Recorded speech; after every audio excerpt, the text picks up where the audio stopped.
Boa tarde. Está começando mais um Conexões. Hoje o tema principal é o transporte público em Goiânia. Mas além disso, a gente fala também sobre complicações cardíacas da Covid-19 e dá dicas para quem vai curtir o carnaval sem feriado em casa. Mas para começar, você confere mais um quadro especial e acessível à comunidade surda, produzido em parceria com os alunos da Faculdade de Informação e Comunicação e com a Faculdade de Letras da Universidade Federal de Goiás.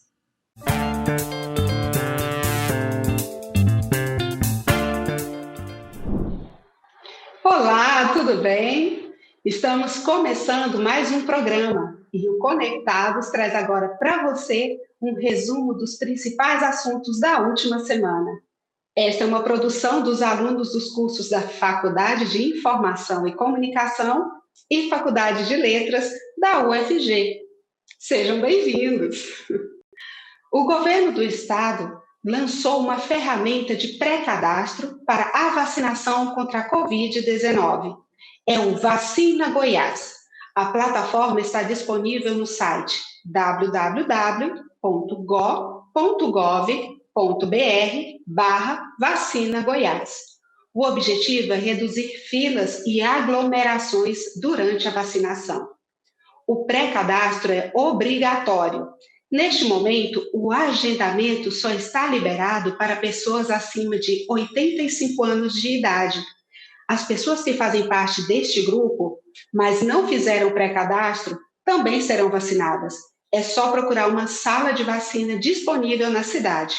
O agendamento no sistema facilita o acesso, já que marcar o dia, a hora e o local é o mais adequado para manter o distanciamento. Mas atenção, alguns municípios têm plataformas próprias de agendamento da vacinação. Em Aparecida de Goiânia, é feito pelo site da Prefeitura ou pelo aplicativo Saúde Aparecida, disponível somente para Android. Lembrando que esse sistema só é válido para imunização em postos de saúde. Uma notícia boa é que na quarta remessa de vacinas contra a Covid-19, Goiás recebeu cerca de 77 mil novas doses da Coronavac. Com o novo lote, será possível fazer a imunização de aproximadamente 54 mil pessoas. Agora, vamos falar de vestibular. No dia 4 de fevereiro, a Universidade Estadual de Goiás abriu inscrições para o vestibular tradicional do primeiro semestre de 2021. Os interessados podem se inscrever até o dia 23 de fevereiro por meio do site da universidade, núcleodeseleção.ueg.br. No total, estão sendo ofertadas mais de 3 mil vagas para cursos de graduação disponíveis em 21 cidades goianas. O vestibular tradicional será dia 21 de março. Segundo a UEG, a previsão é que as provas sejam aplicadas presencialmente, respeitando protocolos sanitários da Covid-19. Todos os vestibulandos que concluírem o ensino médio até o dia da matrícula podem se inscrever no processo seletivo. Você encontra mais informações sobre as provas, os cursos e as cidades onde as provas serão aplicadas no edital que está disponível no site oficial da UEG. Agora, sobre o IPTU. A Prefeitura de Goiânia começou a entregar os boletos do IPTU de 2021.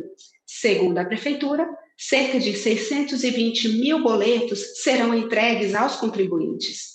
O pagamento do imposto deve ser efetuado até o dia 22 de fevereiro, com 10% de desconto à vista, ou pode ser parcelado em até 11 vezes, caso o valor mensal seja superior a R$ 27,41.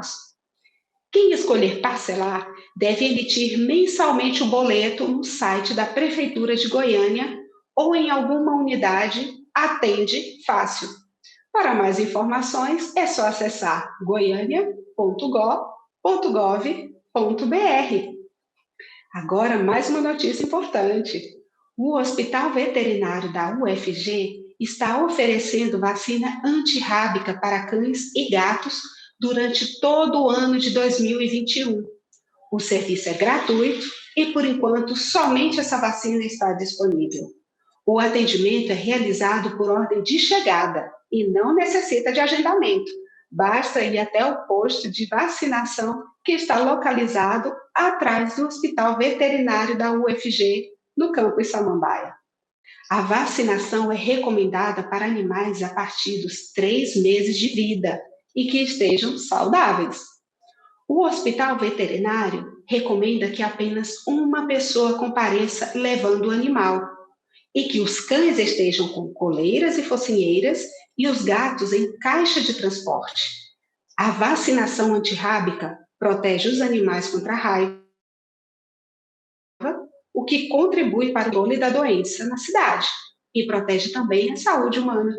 Para mais informações, ligue para 62 99904 1232 ou acesse o site hospitalveterinário.evz.ufg.br. E que tal estudar algum idioma? O Centro de Línguas da Faculdade de Letras da UFG abriu as inscrições para os cursos de inglês, espanhol, francês, italiano e alemão. As matrículas para alunos veteranos iniciaram no dia 1º de fevereiro e para novatos no dia 11 de fevereiro. Tanto a comunidade em geral como a comunidade acadêmica têm acesso a esse serviço. Lembrando que a idade mínima para se matricular nos cursos é de 15 anos completos e as aulas do primeiro semestre de 2021 serão ministradas de forma remota. Para mais informações, acesse o site cl.letras.ufg.br. E agora uma dica: que tal você separar o lixo comum do lixo reciclável? Reduzindo o descarte de lixo, você está colaborando para a preservação do meio ambiente e para uma cidade mais limpa. E para fazer isso, nem precisa sair de casa. A Prefeitura de Goiânia tem o programa de coleta seletiva, que tem o objetivo de evitar que materiais recicláveis sejam descartados em aterros sanitários e ainda beneficia famílias em cooperativas de catadores. A Comurg faz a coleta pelo menos uma vez na semana. Na capital, ainda existem os PEVs, equipamentos que recebem materiais recicláveis, pilhas e baterias. Para saber os horários que os caminhões da Comurg passam pelos bairros e os pontos dos PEVs, entre no site da Comurg, goiania.gov.br/Comurg. Então, agora é só lembrar de separar papel, plástico, metal e vidro em um único recipiente e esperar a coleta seletiva. Bom, a gente fica por aqui, mas o programa Conexões continua. Tenha uma ótima semana, te aguardamos na próxima segunda, aqui na TV UFG. Tchau, tchau.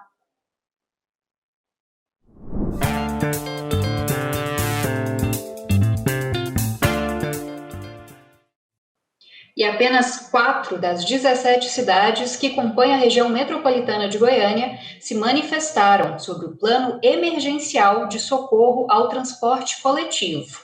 Esse plano prevê que as cidades arquem com o déficit operacional do sistema público. Segundo informações da Companhia Metropolitana de Transporte Coletivo, manifestaram a favor ou contra o plano as cidades de Goiânia, Bela Vista, Senador Canedo e Bonfinópolis. Mas ficaram sem se posicionar a maioria das cidades: Aragoiânia, Aparecida de Goiânia, Abadia de Goiás, Brás Abrantes, Caldazinha, Goianápolis, Goianira, Guapó, Hidrolândia, Nova Veneza, Santo Antônio, Teresópolis, Nerópolis e Trindade. A partir de agora, a Justiça deve definir o que será feito. As defesas das cidades que perderam o prazo legal para se posicionarem ainda podem fazer requerimentos no futuro. O plano inicial prevê que Goiânia deve arcar com 41% dos recursos para suplantar o déficit operacional das empresas, que já chega a 75 milhões de reais principalmente por causa da pandemia de Covid-19, segundo as empresas. O Estado ficaria responsável por 17% dos recursos. Aparecida de Goiânia por 9%, Senador Canedo por 8% e os demais municípios por 23%. E agora vamos falar sobre outro assunto importante, Covid-19. Depois de um ano de pandemia, já se sabe que a Covid-19 não é apenas uma doença respiratória. Ela pode prejudicar também o funcionamento de órgãos como o intestino, rins, cérebro e coração. Nesse último órgão, o novo coronavírus pode se alojar e devastar as células.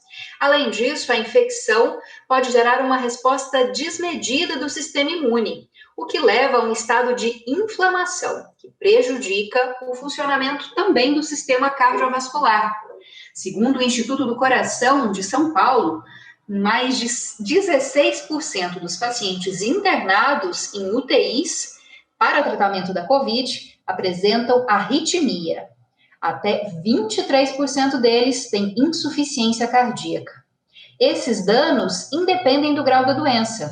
Mesmo quadros mais leves podem trazer prejuízos ao sistema cardiovascular.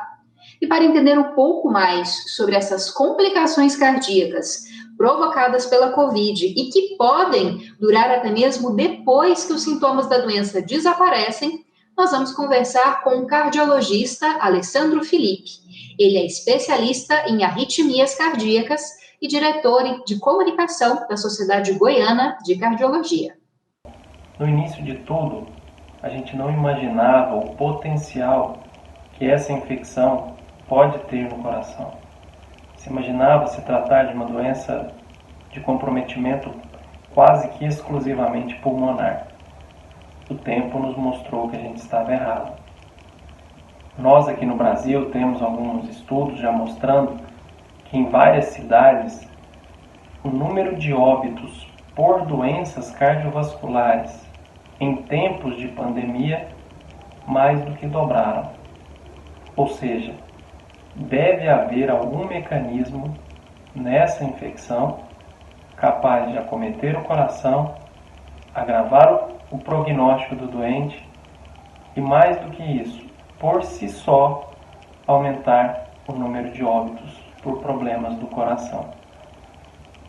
Sabe-se hoje que o vírus aumenta a capacidade de formação de coágulos dentro da nossa corrente sanguínea. Esse coágulo, parando no coração, causa um infarto, cuja incidência se viu aumentar em tempos de pandemia. Quando para na cabeça, causa o AVC. E essas complicações normalmente acontecem em vigência do curso da infecção, vai trazer consequências de longo prazo. O coração que sofreu no momento da infecção aguda pode carregar sequelas no futuro. Se ele tiver tido um infarto, uma região de cicatriz pode permanecer no coração, pode causar arritmias potencialmente graves no futuro, pode causar prejuízo no funcionamento de bomba, ou com o quadro que a gente chama de insuficiência cardíaca. E por outro lado, pode também causar uma inflamação dos tecidos cardíacos, não somente a obstrução dos vasos, mas uma inflamação direta, que pode lesar e matar as células do coração. Quando essa inflamação acomete o músculo do coração, a gente fala de miocardite. Quando ela acomete a capa do coração, a gente fala em pericardite. Esses eventos podem também levar a complicações futuras. No caso da miocardite, pode haver uma falha no funcionamento da bomba do coração, assim como poderia ter havido com o entupimento de uma das artérias. E aí o indivíduo pode ficar cansado, pode ter falta de ar ao se deitar, intolerância aos esforços, edema, inchaço na barriga ou mesmo nas pernas. Tudo podem ser consequências futuras. E na pericardite, que é a inflamação da capa que envolve o coração, o indivíduo pode ter uma dor crônica a nível do pré-córdio, do peito, que se arrasta, que se prolonga, uma dor de características contínuas, que piora com a inspiração e que às vezes é de difícil tratamento, podendo resolver-se espontaneamente ou cronificar-se. Portanto, é importante ficar atento para quem já teve Covid, se não tem algum sintoma cardiovascular, para procurar o seu cardiologista. Dor no peito de caráter mais intenso, recidivante ou constante, falta de ar, inchaço, palpitação, tudo isso podem ser sinais que nos mostram que esse coração traz alguma sequela eventual e merece ser cuidado. Sabemos que não há um tratamento específico para eliminar a doença, mas atender e tratar as complicações de forma precoce vão propiciar um resultado muito melhor e um desfecho clínico muito mais favorável. A Universidade Federal de Goiás oferece cursos de capacitação profissional de graça. As oportunidades são voltadas para empreendedores, também para quem busca desenvolvimento pessoal e profissional. Os interessados devem se inscrever pelo site do Centro de Empreendedorismo e Incubação da UFG, o SEI. O site é sei.fg.br. As capacitações são oferecidas pela internet e cada uma tem 2 horas de duração. A universidade também disponibilizou um telefone para que você possa tirar dúvidas. É só ligar no 62 3209 6034. 3209 6034. E agora algumas dicas para quem vai aproveitar o carnaval quietinho em casa, sem feriado. A programação cultural do Sesc Goiás de fevereiro tem apresentações para quem vai ficar em casa no carnaval. É tudo gratuito e pode ser acompanhado pelo canal do Sesc no YouTube. Daqui a pouco, às 8 da noite, tem a apresentação Carnaval em Salvador, de Tainá Janaína, com hits tocados no Carnaval Baiano. Na quinta-feira, também às 8 da noite, tem o show Todo Amor Que Houver Nessa Vida, com interpretações de canções da MPB goiana e nacional, na voz de Cláudia Vieira. No sábado, tem teatro. Às 3 horas da tarde, o Núcleo Coletivo 22 apresenta o espetáculo infantil Ladainha, que conta a história de jovens aprendizes da capoeira por meio da manipulação de bonecos. A gente vai para um rápido intervalo, mas daqui a pouquinho você acompanha o nosso debate da semana, que dessa vez fala sobre transporte público em Goiânia e no Brasil. Você já viu que a gente falou um pouquinho sobre o plano emergencial do transporte coletivo, e daqui a pouco a gente vai falar mais sobre ele. Assista ao Conexões no 15.1 do Sinal Aberto, no 21 da NET Goiânia, ou então pelo nosso aplicativo, que você pode baixar gratuitamente em celulares com sistema Android. Além disso, a nossa programação também fica disponível no Twitter, Facebook e YouTube. Além disso, a gente também tem Instagram, onde você pode conferir várias novidades da TV UFG. Espera aí que daqui a pouquinho eu volto.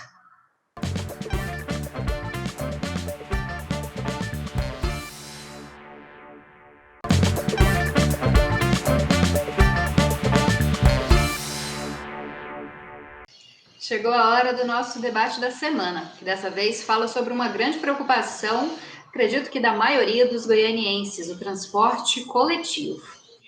No ano de 2021, já começou com mudanças e discussões a respeito do transporte coletivo na capital. O sistema de bilhetagem ficou mais moderno e a tarifa única, paga por toda a população da região metropolitana de Goiânia, começou a passar por contestações. Mas e as mudanças para trazer qualidade ao serviço e conforto aos passageiros? Essas ainda não foram apresentadas. E todos os dias, mesmo durante a pandemia, milhares de pessoas continuam a se espremer nos ônibus da capital. E para falar sobre transporte coletivo aqui em Goiânia e também em todo o Brasil, nós vamos conversar agora com 3 convidados. O primeiro dele é o professor Marcos Rotem, engenheiro de transportes. Muito obrigada pela sua presença, Marcos. É um prazer estar aqui discutindo um assunto que afeta tanta gente, como você falou no início. Podemos contribuir, estamos ávidos para contribuir para a melhoria desse sistema. Também vamos conversar com o Rony Aliaga, que é professor da Universidade Federal de Goiás. Muito obrigada pela sua presença, professor. Boa tarde aí, Camila. Um prazer estar aqui convidado. Obrigado pelo convite, né? E esperamos não poder contribuir com todos os desafios que trazem, em especial para a nossa cidade de Goiânia, né, o transporte público. E para finalizar, vamos conversar também com o Rafael Pereira, que é pesquisador do Instituto de Pesquisa Aplicada. Muito obrigada pela sua presença, Rafael. Boa tarde, boa noite, Camila. Boa noite também a Rony e Marcos. Prazer participar da conversa com vocês. E você que está aí acompanhando a gente, saiba um pouquinho sobre os canais onde você assistiu Conexões e pode participar quando o debate é ao vivo. Hoje, nosso debate especial de carnaval é gravado, então a gente não tem o chat, mas durante todas as segundas você pode participar pelo YouTube, da TV UFG, onde o programa é transmitido, também pelo Facebook e pelo Twitter. Outra forma de participar é pelo WhatsApp, que é o 991811406. Eu também te aconselho a baixar o nosso aplicativo, onde você pode assistir a programação e também dar as suas contribuições para os nossos programas. Mas já vamos começar, então, a falar sobre transporte coletivo. Vou começar com o Rafael para fazer uma análise um pouco mais geral do transporte coletivo no país, né, e, se possível, aqui em Goiânia também. Quais seriam os principais problemas que são apresentados no transporte coletivo? O que a gente poderia melhorar para dar um serviço público melhor aos brasileiros e aos goianienses? Olha, Camila, é difícil falar qual que é o maior problema, porque a gente tem vários desafios, né? Eu acho que no contexto da pandemia, da Covid-19 que a gente está tendo, e pensando como que a pandemia tem afetado a qualidade e a prestação de serviço de transporte público, eu acho bacana a gente colocar em perspectiva histórica o que tem acontecido com o transporte público nos últimos anos e como é que a pandemia agrava essa situação. Eu vou tentar falar bem rápido para a gente ter espaço para conversa, mas, em suma, o que a gente tem observado nos últimos 20 anos, esse é um estudo que o IPEA vai publicar em breve, nos próximos meses, é que a cada ano que passa, a quantidade de pessoas que usam transporte público vem diminuindo em todas as grandes cidades do Brasil. E, ao mesmo tempo que a quantidade de passageiros de transporte público vem diminuindo, a quantidade de pessoas que utiliza motos e automóveis para se deslocar nas cidades vem aumentando. Então, a gente tem uma migração do transporte público para o transporte privado. Quando a gente olha para os dados do Brasil como um todo, a gente vê que esse movimento ele é muito mais acentuado nas cidades pequenas e médias e, particularmente, entre as pessoas de classe média e classe baixa. Ou seja, a gente tem uma tendência cada vez maior de um sistema de transporte público menos economicamente sustentável, mais dependente de subsídio, num contexto que você tem um agravamento do problema de congestionamento, acidentes de trânsito e poluição, porque cada vez mais você tem mais usuários de transporte privado. Isso tudo num contexto onde o preço das tarifas de transporte público vem consistentemente ficando mais caras do que a inflação há 20 anos. Quer dizer, o governo federal tem várias políticas de incentivo e subsídio a combustíveis, mas essas políticas, elas beneficiam muito menos os usuários do transporte público do que os usuários do automóvel, por exemplo. Então, a gente tem transporte público ficando cada vez mais caro, cada vez menos competitivo, cada vez menos utilizado e uma constante agravamento das condições de mobilidade nas cidades do Brasil como um todo, e Goiânia não é uma exceção. Bom, para a gente conversar um pouquinho mais, mas depois quero saber mais sobre essa pesquisa, professor Clark, tudo que o senhor puder falar para a gente, né? Queria falar com o Rony primeiro. Rony, você percebe quais outros dilemas do transporte coletivo, além do que o Rafael falou, da fuga, né, de pessoas do transporte coletivo para transportes individuais, como a moto, o carro? Existe sempre o que as companhias dizem, né, que estão sempre em déficit, que as contas não fecham. O que o senhor poderia falar para a gente em relação a esses entraves que a gente encontra no transporte coletivo? Sim, sim, Camila, eu concordo bastante com o que o Rafael colocou. Ele fez uma boa introdução de realmente como é que está estruturalmente o problema atual do transporte público em geral em todo o Brasil, né? Não é só um problema em Goiânia, mas é também um problema que muitas outras cidades estão experimentando, é a queda da demanda. Complementando com o que o Rafael colocou, né, nós temos levantado alguns estudos, né, o professor Marcos também tem realizado alguns estudos sobre a qualidade, o nível de serviço que atualmente o transporte público aqui em Goiânia oferta às pessoas, né, e, em forma geral, nós temos um serviço que vai de regular para péssimo, né, na percepção dos próprios usuários.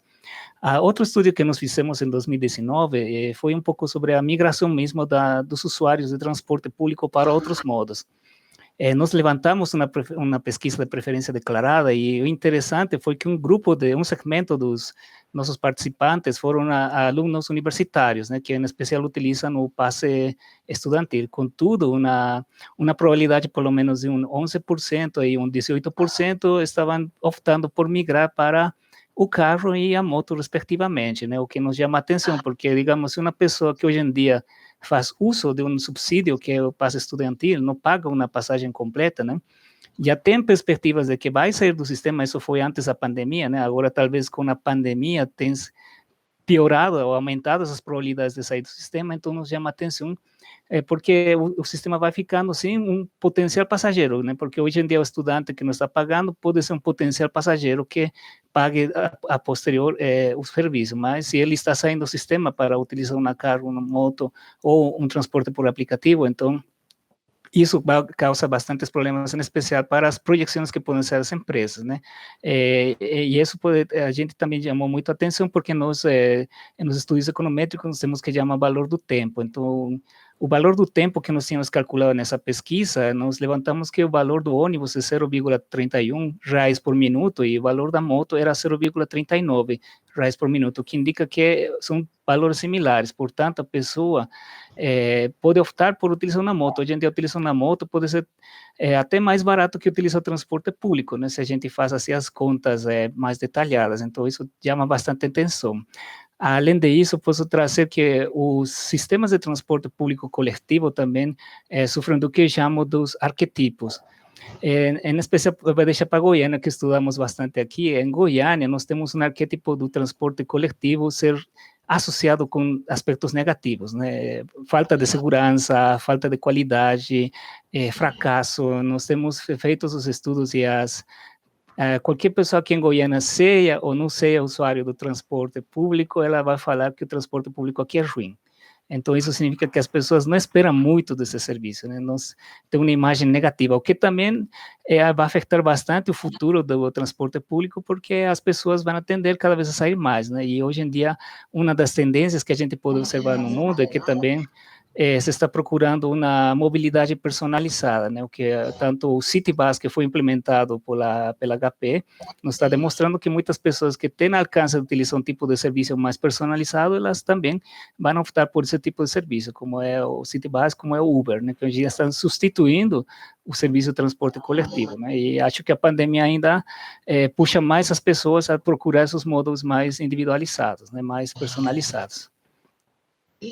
Bom, professor Marcos, queria que o senhor fechasse essa parte da gente destacar os problemas, né, para a gente começar a refletir também sobre outras questões. O que o senhor aponta como os entraves aqui em Goiânia, principalmente para o usuário, né, que eu acho que é quem mais sofre, infelizmente, no transporte coletivo?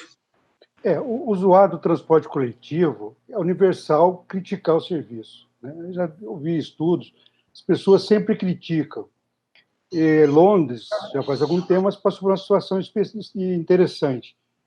Quando restringiu o acesso dos veículos ao centro, muitas pessoas passaram a usar o transporte coletivo obrigado e viram que não é tão ruim, né? O transporte, qualquer pessoa que você falava dizia que o transporte é ruim, e não é bem assim, né? Tem circunstâncias, tem locais, né? Tem em São Paulo, o transporte é ruim, mas se você for, dependendo do trecho, é confortável, é rápido, mesmo de ônibus, que os ônibus são bons.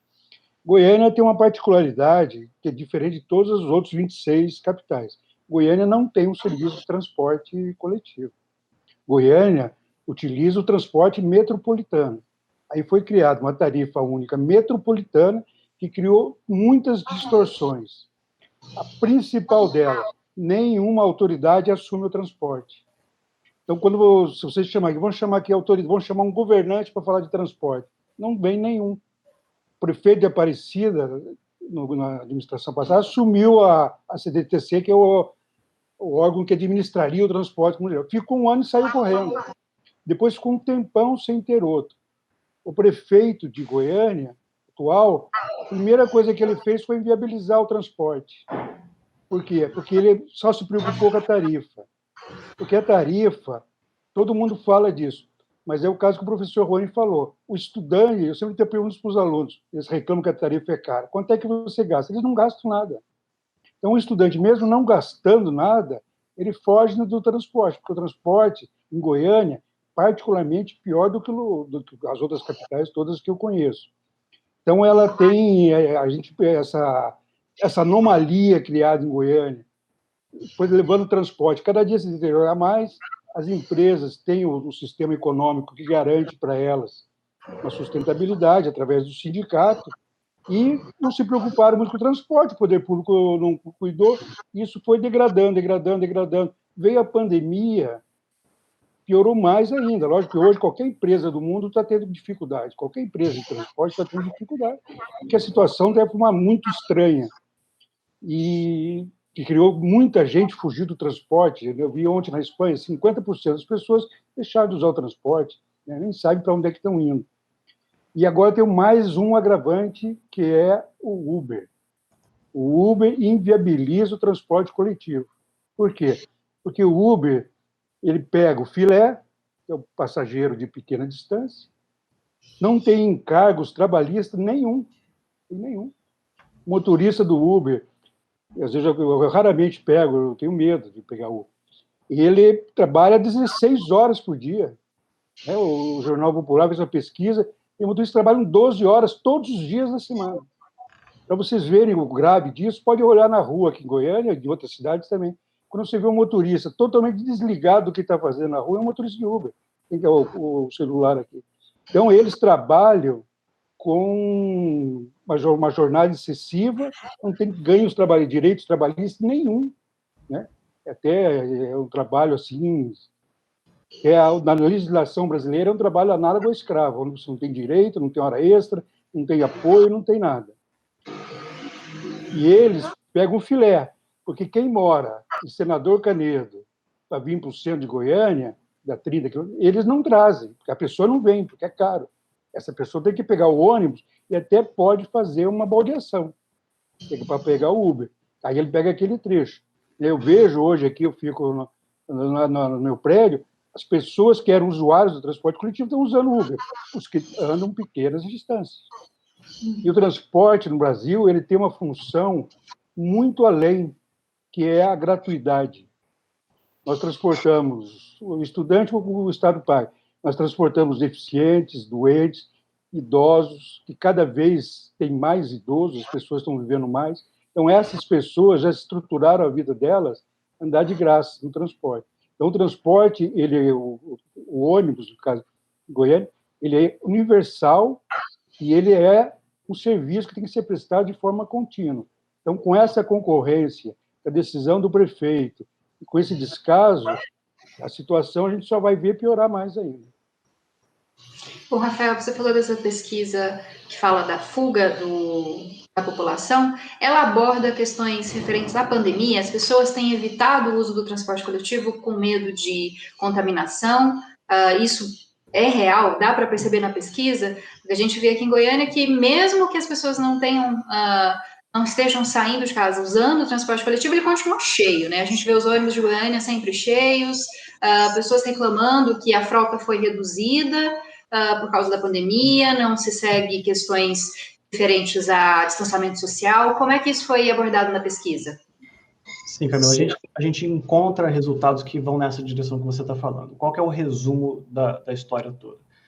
A gente, como eu falei na minha intervenção anterior, a gente tem uma trajetória histórica de queda dos usos do sistema de transporte público, e o que torna o sistema de transporte público mais caro, porque quanto menos passageiros você tem, maior a pressão inflacionária para a tarifa ser mais alta, porque você divide o custo do sistema de transporte por um número menor de passageiros. Quando a gente teve o início da pandemia no Brasil, que ele realmente começa a pegar forte no Brasil, a partir do início de março, meados de março, várias grandes cidades do Brasil tiveram cortes significativos, tanto na demanda quanto na oferta do sistema de transporte público. em média, essa queda de demanda de passageiros ficou na casa de 70%, e a queda da oferta de serviços ficou na casa de 50% a 60%. Isso varia muito de cidade para cidade, mas nas grandes capitais foram quedas muito substanciais.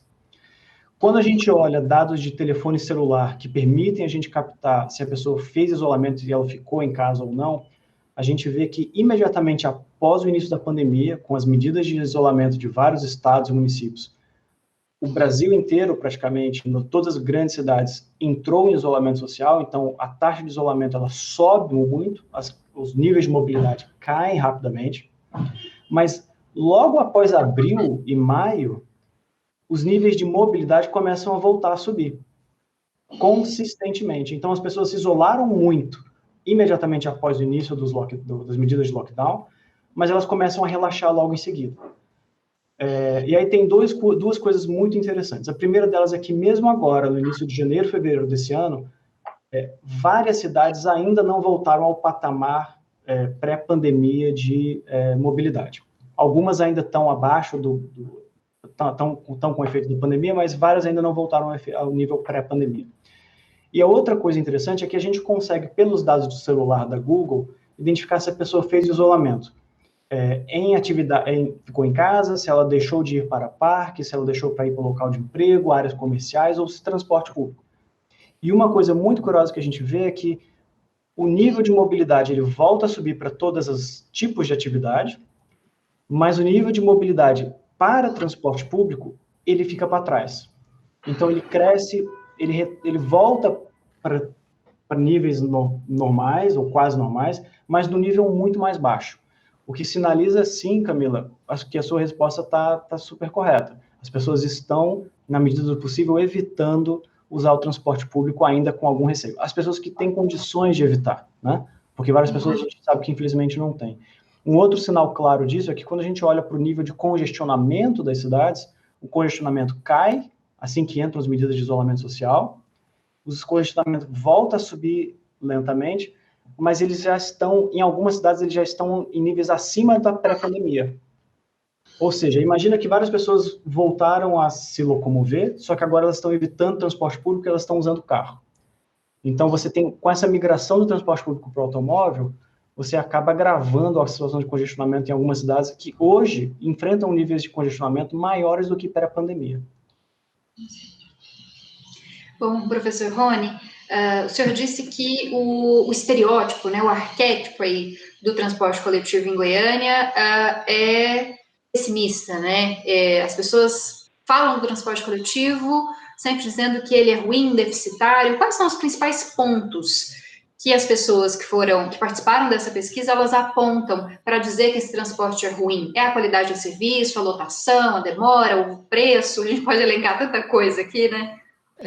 Tem bastantes coisas, Camila, e eu posso resumir rapidamente. Nós tínhamos levantado especialmente 3 aspectos, né? A questão da segurança, a segurança nós tínhamos levantado sobre a segurança, sobre caminhar até os pontos de parada, né, dos ônibus terminais, segurança dentro do ônibus também, e a questão de assédio moral, as mulheres em especial, né? Assédio físico, assédio moral, que foram os que mais, os atributos com pior avaliados pelas pessoas enquanto a segurança, né? Quanto a segurança, quanto a qualidade, perdão, é a lotação, né? A lotação é um dos maiores problemas que a pessoa percebe aqui do nível de serviço dos ônibus, né? As pessoas não gostam da lotação. Então, se você vê um ônibus cheio, é que elas acham que o nível de serviço é ruim, é muito ruim. Mas, como o professor Marcos bem colocou também, às vezes a percepção pode ser diferenciada, né? Porque se nós consideramos países como o Japão, que tem um sistema de metrôs e de trens muito organizado, muito bom e confiável, mas nos horários picos, eu já morei lá no Japão, então nos horários picos você fica lotado, é inevitável, né? E o mesmo acontece com outros sistemas de grandes cidades, né? Até em São Paulo também.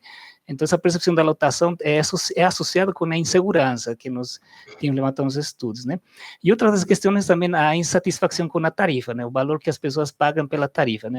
A maioria dos nossos entrevistados não estão de acordo com a tarifa que eles pagam, mas, como eu falei, nós temos um segmento que são alunos que utilizam passe, né, gratuidade, que eles são insatisfeitos com a tarifa, mas eles não pagam do bolso deles, né? E, obviamente, temos as pessoas que pagam de bolso deles e que estão insatisfeitos com esse valor, né? Acham que o transporte hoje em dia não justifica o valor que eles pagam, né? É um ponto importante a considerar, até como bem o professor Marcos colocou, temos uma questão da parte organizacional que intervém bastante, né? Quem se faz cargo do transporte aqui em Goiânia, né? Tem essa briga, se é o Goiânia, o prefeito de Goiânia, depois o prefeito de Aparecida. Nós temos a CMTC, que também deveria ser o ente que faça a organização, planejamento de todo o sistema metropolitano, mas nós sabemos que ainda tem essa dificuldade de integrar a todos os municípios que fazem parte do sistema metropolitano, né? E outra questão importante que o Rafael colocou também, que acho que também nós estamos vivendo uma mudança do paradigma, dos padrões de viagens, porque a questão do desemprego que ocasiona a pandemia também tem puxado muitas pessoas a mudar a ser empregados de delivery, empregados do Uber, né, que muitas vezes eram usuários do transporte, mas em função dessa crise econômica que gerou a pandemia, eles também estão deixando o sistema para entrar um novo tipo de emprego informal, que é o delivery, né? E aqui em Goiânia, nós estamos tentando pegar os números, mas tem aumentado bastante o acréscimo de pessoas que trabalham nos deliveries, né? Que então, por vários lados, acho que o transporte público está sofrendo muitas perdas, além da qualidade, né, e da percepção mesmo dos usuários sobre o transporte. E é importante nós ver estruturalmente que o transporte público tem que precisar tanto pela questão da infraestrutura, qualidade dos veículos, também como também dessa mudança que está tendo o comportamento da viagem das pessoas, né? E daqui a pouco o trabalho remoto também é uma questão que veio para ficar, a causa desta pandemia, que também, obviamente, vai terminar afetando o sistema de mobilidade. Bom, professor Marcos, acho que uma dúvida que muitas pessoas têm, como disse o Rony, as pessoas acham que o valor da passagem é alto para o serviço que elas recebem. Mas mesmo assim, o sistema diz que tem um déficit operacional, né, por volta de 75 milhões, e sempre há um aumento dessa passagem, esse ano não deve ocorrer, né, mas há agora essa negociação em relação às gratuidades, ao que é pago na região metropolitana de Goiânia, que as demais cidades podem arcar, além de Goiânia. Como é que o senhor enxerga isso? Esse déficit, ele é causado pelo quê, professor? Primeiro é o seguinte, sobre a tarifa. O que as pessoas, assim, vamos fazer uma pesquisa com o professor Rony qualquer dia, para a gente integrar mais, a pessoa sempre fala assim, o transporte é isso, isso, isso, e a tarifa é cara. E aí, quando eu vou nos terminais, aí quando vejo, eu pergunto, você paga a passagem? Não. Já tem uma senhora que era idosa, eu falei, mas você tem 65 anos de idade? Mas porque as pessoas, elas dizem que tudo isso é ruim, essa tarifa, mas elas, porque quando você só se preocupa com a tarifa, como nós temos o sistema de vale transporte, o sistema de diarista, né? Quanto é que é o seu diária? É 100 mais o transporte. Então, isso, né? E hoje até alguns patrões estão pagando até o Uber. Para entender essa situação, então, quando a gente só fala da tarifa, se preocupa, que nem o prefeito, a primeira coisa que ele fez, não vou aumentar a tarifa. Ele já inviabilizou para esse ano, porque as empresas já vão ficar já vão ter uma desculpa. Eu não quero tarifa, não deu tarifa, eu não pode mandar nada. Para a gente entender a situação das empresas, é importante a gente fazer um históricozinho um pouquinho rápido. Até os 30 anos atrás, as empresas viviam muito da informalidade. O que é? Você não tinha controle da receita, não tinha controle da demanda. Então, as empresas, a sonegação, eu não estou dizendo que seja uma empresa igual outra, mas a sonegação era muito fácil, qualquer pessoa sonegava alguma informação, era muito comum as pessoas sonegarem, e as empresas viviam muito disso, de um sistema de informalidade. A partir de uns tempos para cá, isso foi se reduzindo. Então, e as empresas, elas precisaram criar formas de sobreviver. O que é? É você separar o empresário, o dono da empresa, da empresa. Porque o dono da empresa, ele tem a retirada dele. Ele não vive do lucro. Essa história de que ele vive do lucro, isso é folclore, porque ele vive do que ele retira da empresa. Então, sempre um exemplo que eu cito para os meus alunos e mostro, faz a Supervia no Rio, que é uma empresa pública, ela tem multinacional, e ela divulga o balanço. A empresa tem um prejuízo deve mais de 1 bilhão, e sempre crescente. Mas os diretores dela, cada um ganha 1 milhão por ano. Então, por que o negócio funciona? Ele vai se endividando. Mas a pessoa física, que é dona da empresa, ela tem a retirada dela. Aqui em Goiânia, eles foram assim mais presentes nisso. Eles criaram o sindicato das empresas, que fica com 8% da tarifa para gerir a bilhetagem. Então, aí, o sindicato, tem qualquer sindicato, não presta conta para ninguém. O sindicato não paga imposto e só presta conta para os associados, né, Conselho Fiscal. Então, o sindicato que recebe 8% da receita e faz o que quer com esse dinheiro. Aí ele tem a bilhetagem, agora fez um investimento, temos que reconhecer, na modernização da bilhetagem, mas esse 8% a gente precisava saber. Eles gastam mesmo 8%, porque o normal é 2%, 2% da tarifa daria para pagar todo o sistema de bilhetagem. Hoje praticamente tudo eletrônico, os revendedores que vende o City Pass, que é o nosso bilhete aqui, eles ganham uma mixaria. Do que eles vivem? Que aqui nós não temos o vale transporte. Quando a empresa dá o vale transporte, a pessoa recebe um passe comum. Aí ela vai em qualquer lugar, diz que revende, e ela troca aquele vale transporte, ela recebe da empresa em dinheiro. Então, o intermediário que vende ganha isso, as empresas, possível, com certeza, estão numa situação difícil, mas a pessoa física que administra, que é o dono daquela empresa, possivelmente não está. E é assim que acontece em outros lugares também. Rafael, como é que você vê essa questão que o professor citou do déficit das empresas pelo Brasil? A pesquisa aponta isso também? Existe esse déficit? As empresas elas conseguem arcar com esse serviço a partir do que é pago pelos usuários ou elas precisam de subsídios do governo? Como é que funciona? A gente publicou já pelo IPEA, já faz alguns anos, um estudo com o Carlos Henrique, uma série de outros colegas do IPEA, onde a gente analisa as fontes de financiamento do sistema de transporte público nas cidades brasileiras. E o professor tem muita razão no que ele fala. Via de regra, a maior parte do sistema de transporte público no Brasil são deficitários e eles dependem de algum grau de subsídio das prefeituras. No entanto, quer dizer, uma boa exceção disso é a cidade de São Paulo, onde você tem sistemas de transporte público que são diretamente subsidiados com receita da prefeitura. Via de regra, no entanto, a maioria das cidades definem a tarifa sem nenhum subsídio. Então, você divide o custo total do seu sistema pelo número total de passageiros que você espera ter, e isso vai te dar o valor da sua tarifa. Acontece que no final do mês ou no final do ano, dificilmente essas empresas de transporte público conseguem cobrir todo o custo com a receita tarifária. Quando elas entram no déficit, aí entra o cofre público para cobrir aquele buraco como a título de emergência. Mas isso não é uma coisa planejada. E aí, por causa disso, é muito claro que as prefeituras elas ficam muito receosas de qual que vai ser o reajuste do valor da tarifa, porque isso pesa no final do dia, vai pesar no orçamento delas.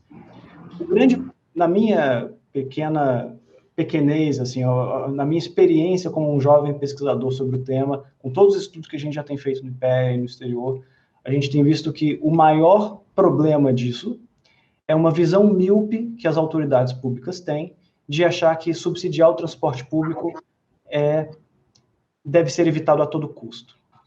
Em qualquer cidade do mundo, qualquer cidade grande do mundo, sistemas de transporte público, mesmo sistemas de transporte público muito bem sucedidos, como Nova York, Paris, Estocolmo, Londres, nessas cidades o sistema de transporte público também é subsidiado.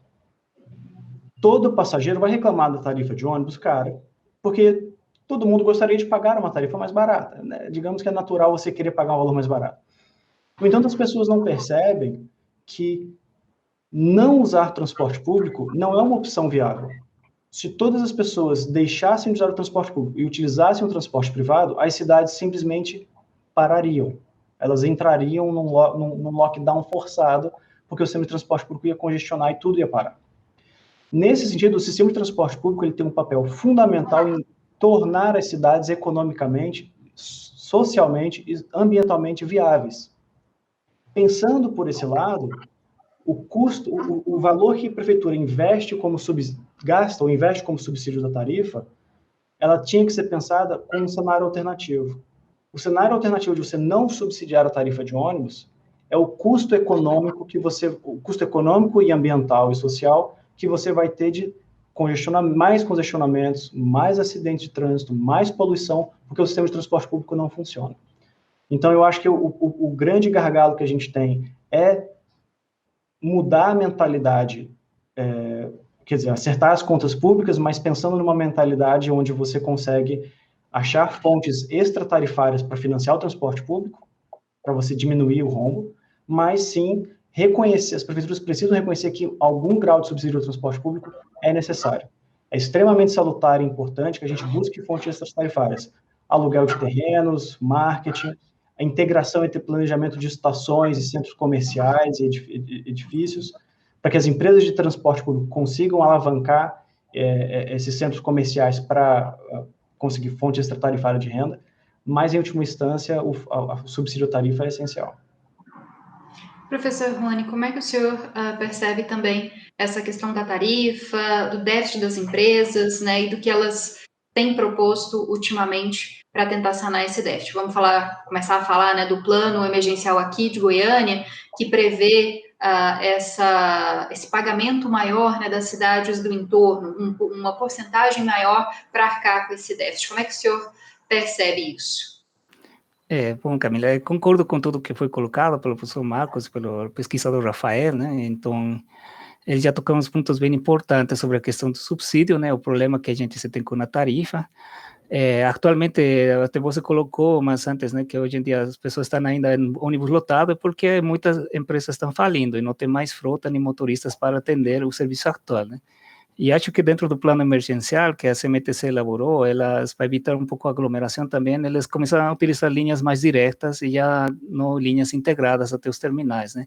O que é um problema porque exige mais frota, porque obviamente você tem uma linha alimentadora e transformou ela em uma linha direta, portanto você precisa colocar mais frota em circulação para atender todo mundo, mas contudo, acho que existe esse limite que nos está mostrando evidentemente que hoje em dia está o sistema aqui em Goiânia, especialmente eu posso supor que está quebrado, né? Está com problemas muito altos em déficit. Agora, a questão da tarifa sempre é bem delicada. Eu acho que não é fácil você poder chegar a uma solução, falar qual tipo de tarifa ou qual forma de pagamento pode ser melhor, ou como você pode financiar melhor o sistema de transporte público. Isso vai ser característico dependendo do tipo de cidade, do tipo de nível de serviço que se tem dentro da cidade, né? Por exemplo, Goiânia é um serviço metropolitano, como foi colocado pelo professor Marcos, então aqui nós temos que ver a situação em Canedo, temos que ver a situação em Trindade, temos que ver a situação em Aparecida, né? Para poder chegar a essa harmonização, né? E poder entrar em um acordo de qual a melhor forma de poder levar a parte financeira e do pagamento das tarifas. Outras cidades com certeza vão ser mais simples, aquelas que não tenham um sistema metropolitano, ou seja, mais interior, muito mais fácil você estabelecer um tipo de tarifa. Contudo, o que eu vejo que as empresas estão fazendo atualmente, elas estão querendo optar por sistemas de tecnologia, o que eu acho que não é agora a solução que vai melhorar a forma de pagamento, né? Por exemplo, implementar uma tecnologia de reconhecimento facial, que hoje em dia se está colocando como a nova opção tecnológica aqui em Goiânia e em outras cidades. Por exemplo, ela não vai resolver sozinha todo o problema da mobilidade, né? Ela pode dar mais segurança, né? Obviamente, o que tenta é evitar o fraude, né? Do uso do passe, né? Das tarifas, mas, contudo, isso não é o grande problema aqui, é o que a gente, como é que você vai atender todo o sistema metropolitano. E uma coisa que a gente não está, que tem que colocar, que eu penso nas minhas análises, é o seguinte, né? Nós temos que mexer com a rede mais de forma equitativa, porque você vai ter linhas que não são rentáveis, tem setores que não vão ser rentáveis, em especial essa função das cidades satélites, né? Mesmo a Aparecida, que tem se desenvolvido bastante nos últimos anos como setor industrial, ela não tem substituído as viagens como o pessoal da Aparecida espera, né? Ainda o pessoal da Aparecida tem que viajar até Goiânia para fazer essas atividades de comércio, estudo, né? Mas, em retribuição, ninguém da Aparecida está sendo empregado nas indústrias, né? Isso é uma parte que é a mão de obra não qualificada, né? Porque a mão de obra qualificada tem que vir de Goiânia. Então, essas questões nos fazem repensar de que forma nós podemos modificar a rede de transporte público metropolitano que nós temos de uma forma de estabelecer essas tarifas. Pode ser pago pelo quilômetro, como é aplicado em outras cidades, pode ser uma opção, mas obviamente as pessoas que moram mais longe vão ter que pagar mais tarifa. E aí, como o professor Marcos bem colocou, o Uber, por exemplo, aí pegou a melhor filé, porque em outros sistemas que eu conheço de outros países, as viagens curtas às vezes subsidiam as viagens mais longas, que é o caso do meu país, da Bolívia, né? Quem faz um tramo mais curto paga uma tarifa igual que pagou uma pessoa que viaja mais longe, mas é porque ele subsidia o diferencial que tem que pagar a pessoa que viaja mais longe. Então, isso, por exemplo, é uma questão que tem que ser analisado cuidadosamente, o que acho que aqui não está sendo dessa forma levado a questão do financiamento da tarifa de transporte, né? Como você fala, nós temos um modelo muito linear da tarifa, acho que ainda estamos mexendo com a planilha da ABT do nosso CPTU, né, que era o antigo Instituto de Transporte Público Urbano Brasileiro, IPTU, perdão, e ainda estamos com essas da GPOT, né? Da GPOT, exatamente. Então, ainda estamos com essas planilhas da GPOT, um modelo linear, e acho que nós temos que pensar de outra forma a tarifa, né? E como foi colocar outros países, tem bastantes exemplos, até em especial no financiamento, que eu coloco o Japão, que o sistema é terceirizado nos metrôs, mas as próprias empresas têm procurado as formas de poder se financiar, né? E falando dessa questão de equidade, que bem, acho que o Rafael pesquisa bastante essa área, né, de equidade nos transportes públicos, uma coisa também que os governos têm que também começar a pegar daqueles que utilizam transporte individual, né, de carros, estacionamentos. Goiânia, nós temos ainda muito estacionamento gratuito na via, e que nós que estamos fazendo uso do espaço público, né, mas começar também a taxar esses tipos de serviços. Obviamente, a decisão política pesa bastante, né? Ninguém é a favor de você ter que pagar transporte, parqueio na via pública, ninguém é a favor de um pedágio urbano, mas nós temos que começar a balancear isso, porque de outra forma, eu acho que os governos, como bem foi colocado, eles têm que, obviamente, vão ter que subsidiar aquelas linhas que são menos rentáveis, que atendem os bairros mais dormitório, né, onde a pessoa só realiza uma viagem, não tem muita mais atividade aí, então o transporte público movimenta poucos passageiros. Isso finalizando, para não estender-me muito, essa é uma situação que também eu penso da seguinte forma: além de nós ter que equilibrar os custos entre tanto o transporte individual, que está aumentando, e o transporte público, nós temos que lembrar que a lei de mobilidade nos obriga a fazer um acesso universal, né? Então, nós temos que seguir, os governos vão ter que seguir garantizando o transporte público, né? Ele não pode sumir, nós tem que garantizar para todo tipo de pessoas, então ainda temos essa outra premissa além que tem que ser cumprida. Então, é ainda um grande desafio que eu considero nesse aspecto do financiamento do sistema de transporte público. O senhor citou a Bolívia, posso dizer que eu conheço um pouquinho do transporte público da Bolívia, fiquei um tempo lá, andei muito de ônibus por ali. Bom, professor Marcos, queria que o senhor avaliasse o plano emergencial que está sendo discutido agora, né? Poucas cidades se manifestaram no período judicial, né, no prazo judicial, para contestar ou para sugerir a respeito desse plano. Agora vai para a Justiça, que deve tomar as decisões aí a respeito disso. Como é que o senhor avalia a proposta inicial, né, feita pelo governo, do pagamento de Goiânia, acho que 41%, né, o estado com um pouco mais, e Aparecida também, as outras cidades, né, com menos porcentagem. O senhor acha que isso vai dar certo? Isso pode acabar com esse déficit, melhorar, quem sabe, a qualidade do serviço prestado? Não, não vai. O Estado, nesse plano, ele pegou a menor parte para ele, né? Ele pegou, acho que 18%, e a Prefeitura de Goiânia pagou uma grande parte. Então, não vai dar certo, porque as prefeituras, aquilo que eu já falei, ninguém é responsável, ninguém se sente responsável pelo transporte. Então, cada um, o que precisava saber? Qual é o passageiro que anda em Goiânia, quem é o passageiro que só anda em Goiânia, quem é quem na Aparecida, quem anda lá em Senador Canedo, em Bonfinópolis, e quem é o metropolitano. O metropolitano é do Estado. Cada um arcar com o seu... Desculpa, com o seu passageiro. A gente não sabe disso, eles não pesquisaram isso. Então, esse plano, logicamente, ele não vai sair do papel. O Estado ficou com uma parte pequena, tranquilo. A Prefeitura de Goiânia já começou a empurrar para frente, os outros vão empurrar para frente.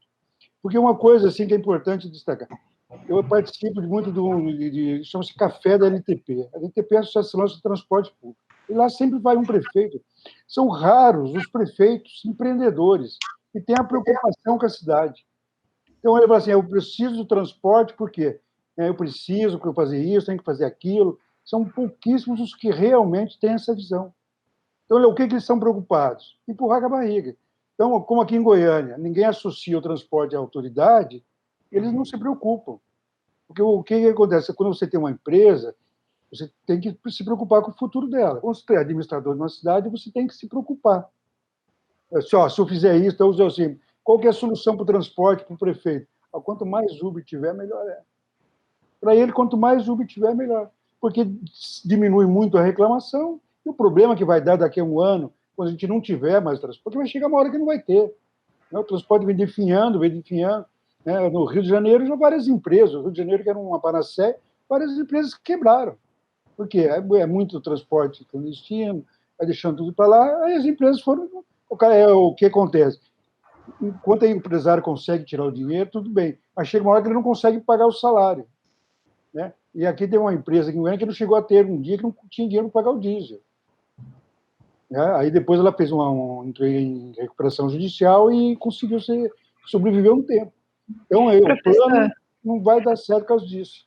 O senhor fala que as pessoas não associam o problema do sistema a uma instância governamental, né? Mas a gente viu, pelo menos na última campanha, o ano passado, para prefeito, que quase todos eles tinham propostas para transporte coletivo, muitos falavam da questão aí, entre aspas, né? Da caixa preta do sistema coletivo, de tornar as planilhas mais acessíveis. Parece que é uma preocupação, acaba sendo uma preocupação, pelo menos eleitoral, já que a população tem reclamado muito, né? Tem demonstrado uma preocupação em relação ao serviço. Camila, eles pegaram, porque a campanha eleitoral sempre tem uns temas, né? Se você pegar um histórico, uma época discute uma coisa ou outra. E essa campanha realmente ela teve isso, muitas promessas, né? O bilhete único para 3 horas. Então, o prefeito já esqueceu disso. Foi ele que prometeu, né? Já esqueceu, já ninguém mais fala, já tá no passado. Eles vieram com essas promessas, mas não teve aquela crítica assim, de que você é o responsável por isso. Então, você assim, eu já vi em alguns casos, o prefeito perdeu a eleição porque o transporte estava muito ruim, as empresas, o serviço muito deficitário, as pessoas vão se sentir lá, porque o prefeito está lá. Então, até eu tenho razão, na campanha eles vieram com as promessas, mas não se discutiram, né? E quem discute no transporte é muito pouquinha gente, as pessoas críticas, né? Assim, o espaço que a gente tem para poder falar do transporte é muito pequeno. Né? Rafael, o professor citou a questão do Rio de Janeiro, né? A gente vê recentemente vários problemas, por exemplo, do BRT, que foi instalado há pouco tempo, né, para Olimpíadas e Copa do Mundo. A gente vê a questão dos trens também com muitos problemas. A gente acaba olhando mais os exemplos negativos, né? Principalmente a cobertura jornalística, claro, ela vai falar dos problemas, né, daquilo que sai de uma rotina esperada. Mas a gente tem bons exemplos de transporte coletivo no Brasil. A gente poderia citar alguma cidade, algum modelo que pudesse ser exemplo para, por exemplo, Goiânia? Olha, talvez a minha resposta não seja o que vocês esperam. Mas eu diria que Goiânia a Goiânia deveria ser considerada talvez um dos melhores exemplos de modelos de transporte público no resto do Brasil. A gente costuma muito pensar em cidades como São Paulo, Rio de Janeiro, como cidades que têm grandes sistemas de transporte público, porque de fato são das maiores cidades do Brasil e têm sistema de transporte de alta capacidade há muito tempo. No entanto, elas também padecem de problemas de deseconomias de escala e de congestionamento, acidentes de trânsito terríveis. São cidades muito grandes, muito espraiadas, com muita segregação e muitos problemas. Do ponto de vista de gestão de transporte público, eu diria que cidades como Recife, Fortaleza e até mesmo Goiânia deveriam receber muito mais atenção. O que Goiânia tem com uma organização metropolitana via CMTC, Recife tem com um consórcio metropolitano, a gente não encontra em nenhuma outra cidade. São Paulo As não pessoas tem... têm que fazer baldeações, né, e pagar mais caro, leva mais tempo, é isso, professor? Assim, Perdão, pesquisador. Na região metropolitana de São Paulo, por exemplo, eles têm um sistema metropolitano da MTU, mas o sistema metropolitano ele tem uma grande sobreposição com os sistemas municipais. Não existe uma integração no planejamento, a organização dos dados, dos sistemas de informação, não é feito na escala metropolitana. Se eu quero saber quanto custa a tarifa de ônibus, quantos passageiros tem, qual que é o itinerário dos ônibus de cada município da região metropolitana, de São Paulo, Rio de Janeiro, Curitiba, Porto Alegre, eu tenho que conversar com cada uma das prefeituras. Em Recife, em Goiânia, nesses dois exemplos, você tem instituições que, mal ou bem, funcionam numa escala metropolitana. Elas conseguem, minimamente, criar uma visão ou uma integração do planejamento metropolitano. Está longe de ser ideal. É óbvio que a gente pode pensar em mil maneiras de como a CMTC poderia melhorar o seu planejamento, como o consórcio metropolitano de Recife poderia melhorar o seu. O meu ponto é que nenhuma outra cidade, nenhuma outra região metropolitana, além de Recife e Goiânia, tem sistemas metropolitanos de planejamento e organização de dados tão organizados como Goiânia. Curitiba está um pouco próximo disso, Fortaleza e Porto Alegre, mas nada chega próximo do que vocês têm. Então, eu costumo muito falar... a gente tem um projeto de pesquisa no IPEA chamado Projeto Acesso a Oportunidades, onde a gente compara sistemas de transporte público, o acesso que a população tem a empregos, escolas e hospitais em todas as 20 maiores cidades do Brasil. E antes de mergulhar de cabeça nesse projeto, o preconceito que eu tinha aqui atrás na minha cabeça era que São Paulo e Rio de Janeiro eram grandes referências. Mas quando você olha em perspectiva comparada, fora do eixo sul e sudeste, cidades como Goiânia e Recife, elas são ótimos exemplos que devem ser seguidos. Então, quando você me fala que cidade pode ser exemplo para ser Goiânia, eu diria, olha, antes de mais nada, Goiânia poderia ser um exemplo para várias cidades do Brasil. Mas, sem dúvida, Goiânia tem muito a aprender com as boas práticas de outras cidades, né? Interessante ver essa perspectiva, porque a gente aqui vê muito mais os problemas do que a possibilidade de melhorias, né, e de integração desse sistema. É o que o professor Marcos Rotten falou um pouco na primeira fala dele, né? Se você vai em Londres, as pessoas em Londres reclamam do sistema de transporte público de Londres. E óbvio que elas vão reclamar, porque elas têm que reclamar, é o serviço que elas vivem no dia a dia. Sempre pode melhorar. Mas quando você bota em perspectiva comparada, Goiânia não está tão ruim, não. Está muito bem. Bom, professor Rony, vou tocar num outro ponto. A gente sabe que o transporte de Goiânia ele é composto só pelos ônibus, né? A gente não tem um outro sistema público.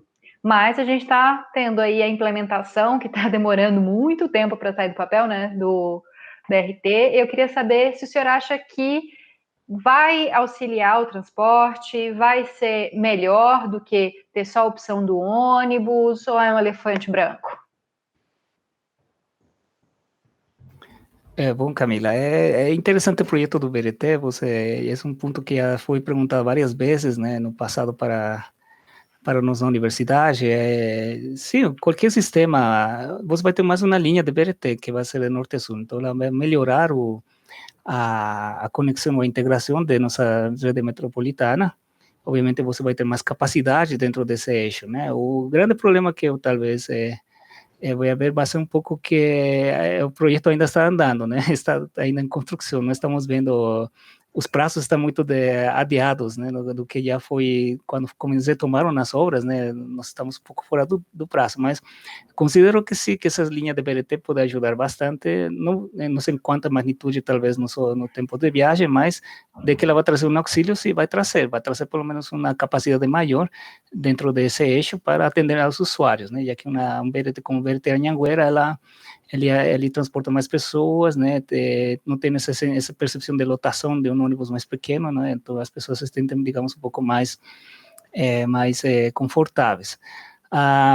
Mas assim, quando a gente quer saber grandes mudanças que você vai ter no sistema, né, que pode trazer grandes mudanças, depende bastante do que a gente vai ter no planejamento da mobilidade de Goiânia. Até agora nós não temos um plano de mobilidade, né, nós temos até a única pesquisa que existe de origem e destino é do ano 2000, nós não temos ainda um plano diretor de mobilidade, né? Foi feito um plano diretor de Goiânia, mas está carecendo-se de um plano voltado para a mobilidade.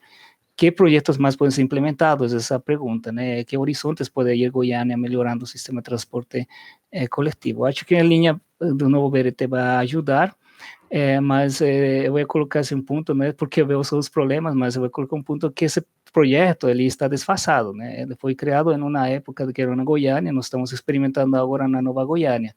E também o contexto socioeconômico de nossa região, a gente tem que entender que agora já temos o trem norte-sul, né? Nós temos vamos ter uma movimentação logística bastante importante a causa da operação do trem norte-sul, então isso também traz um movimento mais de migração de pessoas, né? De pessoas que vão procurar mais emprego, novas empresas que talvez estejam interessadas em instalar-se na região metropolitana, entre Anápolis, Goiânia e Aparecida, então nós temos que considerar que vai ter esses movimentos, essas dinâmicas do subsolo que modificam nossa cidade. E hoje temos também a questão dos condomínios, que Goiânia está crescendo bastante, tanto verticalmente como horizontalmente nos condomínios. E isso, por exemplo, nós já fizemos uma pesquisa de condomínios, né? As pessoas de condomínio, por exemplo, não são não têm preferência por usar transporte coletivo também, né? Eles preferem utilizar modos mais individualizados, o que gera também mais problemas, né? Porque você vai ter que atender mais demanda dispersa, né? E com as novas verticalizações que estão acontecendo no setor marista, estão acontecendo no setor bueno, nós temos que tomar em conta que estamos adensando muito mais a população. Então, também vai aumentar muito mais as demandas de mobilidade. Então, isso é uma preocupação, porque nós temos que agora pensar de forma mais integral todos os próximos projetos. Estamos construindo viadutos, estamos construindo o BRT, mas eu vejo que o Goiânia tem focado muitos projetos dispersos, né? Então, eu faço aqui um BRT, mas eu não penso num sistema de alimentação além de outros ônibus, porque Goiânia poderia implementar sistemas de micromobilidade de bicicletas, que poderiam ajudar a alimentar os terminais, uma coisa que não foi feita agora. Nós temos ainda um sistema cicloviário mais focado no setor bueno, onde tem as pessoas que não precisam da bicicleta para se deslocar em viagens principais, né? Elas se deslocam para lazer, obviamente funciona para lazer, mas as pessoas que podem ser mais potenciais usuários da bicicleta para poder integrar-se com o ônibus ou com o BRT, elas estão localizadas em outros bairros, né? Esse é um estudo que nós temos levantado, e essa forma que a gente vê que está muito disperso todas as opções que queremos fazer de projetos. Nós precisamos que a prefeitura ela comece a integrar todos os projetos, porque os esforços dela estão muito dispersos. Fazemos um viaduto, mas não estamos integrando os outros projetos. E a forma de solucionar a mobilidade, como fala, não existe solução única. Nós temos que pensar que a mobilidade, você vai ter que ir construindo várias soluções de forma integrada, mas não vai existir implementar um BLT, implementar um metrô ou um trem de superfície que vai salvar toda a nossa mobilidade. Não, os problemas vão continuar, é dinâmico, né? Isso que seria a minha opinião. Para finalizar, felizmente nosso tempo está chegando ao fim. Professor Marcos, qual que é a sua opinião a respeito disso? Esse projeto que está demorando muito para sair do papel e, como disse o Rony, ele já vai ser inaugurado defasado, né? Ele já vai estar fora do tempo em que ele foi planejado. Só antes de responder um pouquinho ao Rafael, rapidamente. Eu já passei por essa situação muitas vezes. Eu vou a São Paulo, quando eu falo como é que é a situação de Goiânia, as pessoas acham que eu estou mentindo. É que a cidade é tão bonita e as pessoas não conhecem Goiânia, né? Eu convido o Rafael a vir aqui para visitar, para a gente ver qual é a nossa realidade. Meu projeto de pesquisa é sempre quantitativo, né? Não pode ser na qualidade, na impressão, né? Eu não acredito na percepção. Eu acho que ela pode ser mudada. Então, tudo é quantitativo para a gente ver, para poder acompanhar, para poder avaliar. Então, essa observação que eu faço, e que o nosso transporte é o mais deteriorado das grandes capitais, né? E Vitória tem o transporte metropolitano, é único, e agora vai integrar com a capital. O BRT, até o prefeito, quando estava saindo, disse isso, o BRT foi feito no lugar errado, né? Pegou-se a ideia do BRT, vamos fazer, onde é que precisa? Aqui. Onde é que é mais fácil? Aqui, então vamos fazer aqui. Eles hoje, nós já estamos há alguns anos, estão refazendo o que já tinha. Que é Goiás Norte, nós já tínhamos lá o corredor, a 90 nós já tínhamos o corredor, estão refazendo isso, né? Lugares, pelas previsões, assim, daqui a 35, 40 anos, os lugares estarão ocupados, e aí o BRT será útil. Mas ele aqui é uma grande ilusão as pessoas acharem que quando ele estiver pronto, ele vai trazer um benefício, vai trazer um mínimo, porque ele foi feito no lugar errado, aonde era mais fácil e aonde não precisava. Eu até fiquei assim assustado que o prefeito, quando saiu, ele disse: o BRT foi construído no lugar errado. Eu pensei, poxa, cara, só eu ainda falou isso numa entrevista, né? Eu achei até que só eu que achava isso, né? Mas quando teve a ideia, até eu pesquisei as demandas dos corredores de Goiânia para poder ver isso. Então é isso, assim, eu acho que o transporte tem uma coisa muito importante. São Paulo, o cara demora 3 horas para sair de Guarulhos para trabalhar lá na Zona Sul. Demora 3 horas. Olha que bom, o cara sai de Guarulhos e vai trabalhar na Zona Sul. Isso é positivo demais, porque ele tem essa oportunidade. Agora você vai poder botar a culpa no transporte, que se ele mora... o problema é outro. O transporte, ele é útil. Nós temos aqui, nesse ponto, o Rafael tem razão. Qualquer tarifa, qualquer trecho da região metropolitana é 4,30. Isso é positivo. Essa aí é a grande coisa que a gente tem, é isso. Você pode ir para qualquer lugar, você só vai gastar 4,30. Agora você vai demorar 3, 4 horas, aí não é problema do ônibus. E a gente sempre põe a culpa no ônibus disso também, o que não é verdade. Tá certo, professor. Bom, nosso tempo está chegando ao fim. Queria agradecer, então, a presença. Muito obrigada, professor Marcos. Foi um prazer aqui a gente sempre discutir, ter ideias diferentes. Eu adoro quando a gente pode ouvir opiniões diferentes, A gente sempre vai aprendendo, né? É muito positivo. Convido o Rafael para vir comer um piqui aqui para a gente conhecer aqui, né, Camila? Tá bom, professor. Professor Rony, também, muito obrigada pela sua presença, pelas suas contribuições.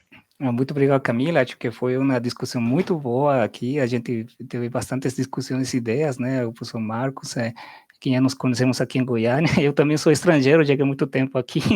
O mais interessante que colocamos como fato é quando eu perguntei onde estava o ponto de parada, o pessoal me falou que eu tenha cuidado, né? Porque ia ser assaltado. Então foi a minha primeira impressão chegando aqui em Goiânia, foi essa. Então é muito interessante. Né, agradeço bastante aí as contribuições de todos. Foi uma discussão muito linda aí, Camila. Muito obrigado pelo convite. E eu também reforço aí o convite do professor Marcos para o Rafael vir aqui como um bom piqui, Goiânia. Agradeço, Rafael. Não vou fazer o mesmo convite para comer piqui, porque eu não sou apreciadora de piqui, apesar de ser goiana, mas, professor Rafael, acredito que o senhor vai ter boa interlocução. Eu chamo todo mundo de professor, desculpa, Rafael. Vai ter boa interlocução com o professor Rony e com o professor Marcos. Obrigada pela sua presença e pelas suas contribuições. Eu que agradeço, Camila, professor Marcos, professor Rony, pelo debate. Foi ótimo ouvir vocês e aprender mais sobre Goiânia. Muito bom ouvir o professor Rony levantando questões importantes sobre equidade no transporte, como a gente pode transformar os sistemas de transporte público mais sustentáveis, mas também socialmente mais justos para incluir a população que é mais pobre, que mais depende do transporte público. E eu fico disponível para novos debates no futuro.